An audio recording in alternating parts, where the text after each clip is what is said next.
Good morning to all. आज की इस वीडियो में हम पढ़ेंगे संख्या के बारे में, नंबर सिस्टम के बारे में। तो इसकी पिछली वीडियो में हमने नंबर सिस्टम के पार्ट्स देखे कि उसके कितने पार्ट्स होते हैं और वो कहाँ यूज़ होते हैं, सभी नंबर सिस्टम्स वो हमने पढ़ा। तो आज की वीडियो में हम संख्या के बारे में पढ़ेंगे, जो कि आपके नंबर सिस्टम का ही एक टॉपिक है। तो सबसे पहले हम यहाँ पे देखते हैं संख्या। सबसे पहले हम देखेंगे संख्या। आप सभी जानते हैं कि जो संख्या होता है, सबसे पहले हम संख्या और अंक में दोनों में हम यहाँ पे डिफरेंस देख लेते हैं, अंतर देख लेते हैं। तो देखिए, मैं यहाँ पे कुछ संख्या और कुछ अंक लिख रही हूँ। यहाँ पे मैंने लिखा 23 और यहाँ पे मैंने लिखा 5 या 7। तो देखिए, ये जो आपका 5 है या 7 है, ये आपका अंक है। इनको अलग अलग हम क्या कहेंगे? अंक कहेंगे। और ये खुद में एक संख्या भी हो सकते हैं, नंबर भी हो सकते हैं। अब यदि हम यहाँ पे बात करते हैं 23, जो आपका नंबर 23 दिया है, तो 23 में आपके 2 और 3 ये दोनों आपके अंक हैं, डिजिट हैं। ये दोनों आपके क्या है? डिजिट हैं। संख्या 23 या नंबर 23 का 2 और 3 ये दोनों डिजिट हैं। और ये जो पूरा आपका बन रहा है 2 और 3 को मिला करके, ये क्या है? एक संख्या है, एक नंबर है। तो हम यहाँ पे देखते हैं कि संख्या को सबसे पहले दो प्रकार से रिप्रेजेंट किया जाता है, दो प्रकार से दर्शाया जाता है। सबसे पहला होता है पूर्णांक और दूसरा होता है आपका भिन्न। इसको हम कंप्लीट नंबर बोल सकते हैं और इसे हम फ्रैक्शन नंबर बोल सकते हैं। तो अगर हम कंप्लीट नंबर की बात करें तो कंप्लीट नंबर को हम कैसे लिख सकते हैं? कंप्लीट नंबर को जैसे अगर मैं एक संख्या लिखती हूँ 54 लिखती हूँ, तो यहाँ पे मैंने 54.00 इसको लिखूँगी।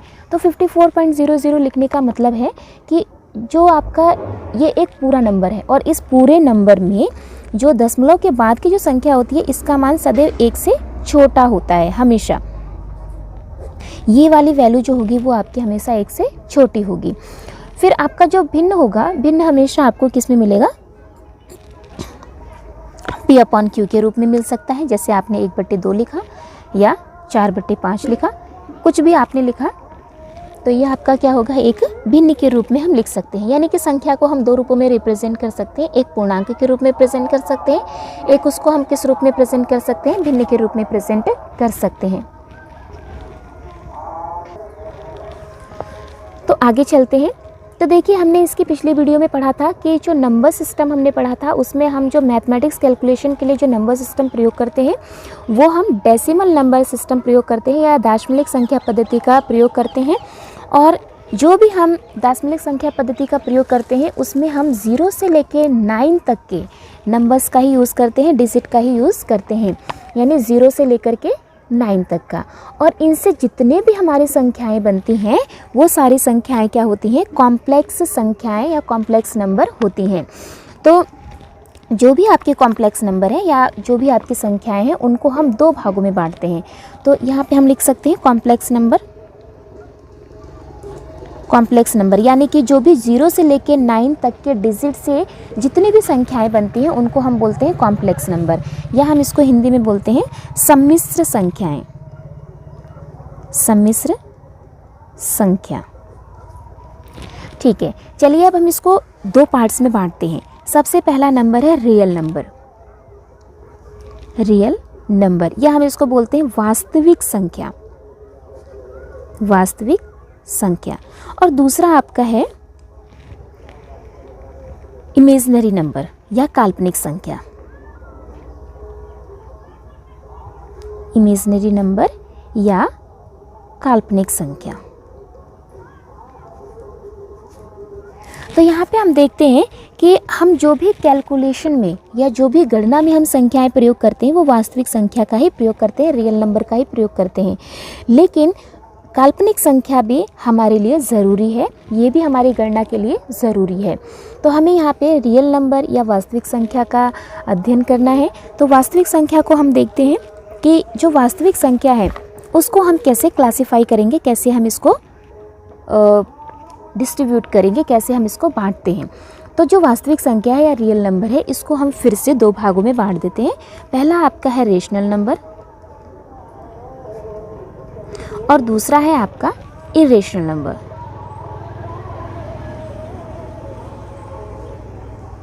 जिसमें आपको रेशनल नंबर को हम कहते हैं परिमेय संख्या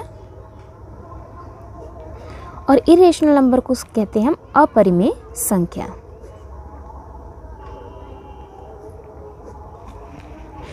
अब यहाँ पर परिमेय संख्या और अपरिमेय संख्याएं क्या होती हैं या रैशनल या इरेशनल नंबर्स क्या होते हैं, इसे हम देखते हैं।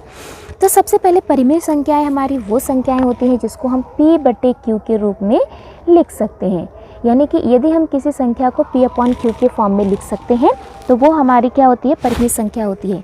लेकिन यहाँ पे आपको ध्यान रखना होगा कि Q की वैल्यू कभी भी 0 नहीं होनी चाहिए। तो हम ये P/Q के रूप में जिन नंबरों को लिख सकते हैं वो हमारी परिमेय संख्या या रैशनल नंबर्स कहलाएंगे। अब आपकी अपरिमेय संख्याएं कौन सी हैं? अपरिमेय संख्याएं आपकी वो संख्याएं हैं, अपरिमेय संख्याएं आपकी वो संख्याएं होंगी जो P/Q के रूप में नहीं लिखी जा सकती हैं। तो अगर आपकी P/Q के रूप में अगर ये नहीं लिखी जा सकती हैं तो ये आपकी क्या होंगी, इरेशनल नंबर्स होंगे।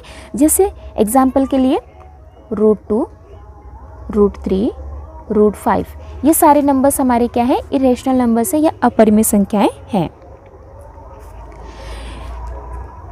तो हम यहाँ पे देखते हैं, अगर हम P/Q का कोई एक उदाहरण ले लें तो यहाँ पे आप 5/3 या 2/4 या फिर 9/6 कुछ भी आप ले सकते हैं, वो आपकी क्या हो जाएंगी, परिमेय संख्या हो जाएंगी। अब यहाँ हमें इरेशनल नंबर को भी हम यहाँ पे छोड़ देते हैं और हमें क्या पढ़ना है, रैशनल नंबर यानी कि परिमेय संख्याएं पढ़नी है कि ये कितने प्रकार की होती हैं। तो हम यहाँ पे देखते हैं कि परिमेय संख्याएं कितने प्रकार की होती हैं। परिमेय संख्याएं या रैशनल नंबर।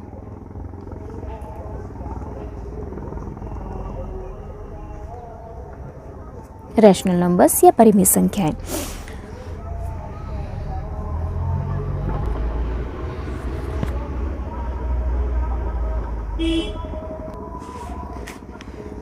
तो सबसे पहला हम यहाँ पे लेते हैं प्राकृतिक संख्या।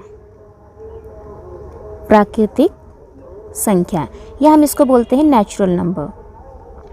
नेचुरल नंबर, तो ये जो नेचुरल नंबर होता है या प्राकृतिक संख्या होती है, ये सदैव गणना के कार्य में प्रयोग किया जाता है और इसकी हम जो इसमें नंबर्स आते हैं वो हमारा 1 से स्टार्ट होता है। 1 से स्टार्ट होता है, 1 2 3 4, इस तरह से आपके ये नंबर्स क्या हो जाते हैं, प्राकृतिक संख्या या नेचुरल नंबर होते हैं। इसका सेकंड जो क्लासिफिकेशन है वो है आपका होल नंबर या पूर्ण संख्या। तो यदि आप पूर्ण संख्या की बात करते हैं तो जो आपका नेचुरल नंबर है, आप यहाँ पे इसको होल नंबर लिख लीजिए।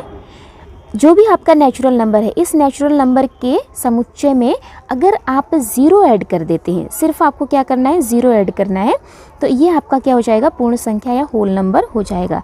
यानी इसकी स्टार्टिंग आप कहाँ से करेंगे, 0 से। 0 1 2 3 4 और ऐसे करके ये आपका किसका समुच्चय बन जाएगा, एक पूर्ण संख्या या होल नंबर का समुच्चय बन जाता है। तीसरा क्लासिफिकेशन आपका है प्राइम नंबर या हम इसको बोलते हैं अभाज्य संख्या। अभाज्य संख्या या फिर हम इसको बोलते हैं प्राइम नंबर।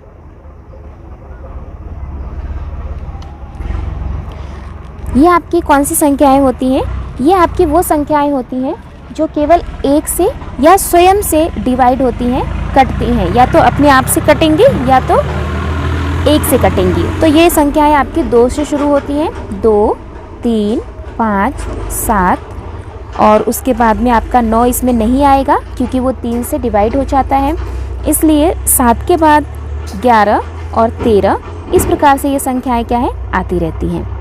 और लास्ट है आपका कंपोजिट नंबर या भाज्य संख्याएं। भाज्य संख्या या कंपोजिट नंबर। तो कंपोजिट नंबर को अगर हम देखते हैं तो ये वे संख्याएं होती हैं जो 2 से पूरी विभाजित हो जाती हैं। तो हम उन संख्याओं को लिख लेंगे 4, 6, 8, 9, 10, 12 ये सारी संख्याएं क्या होंगी, आपके भाज्य संख्या के समुच्चय होंगी। तो इस प्रकार से हमने देखा कि जो परिमेय संख्या है, परिमेय संख्याओं को हमने कितने भागों में बांटा है, 4 भागों में बांटा है, और वो चारों संख्याएं हमारी किस प्रकार से हमको मिलती हैं वो हमने सीखा। तो फ्रेंड्स, आज की वीडियो में बस इतना ही। अगले वीडियो में मिलते हैं हम अगले टॉपिक के साथ।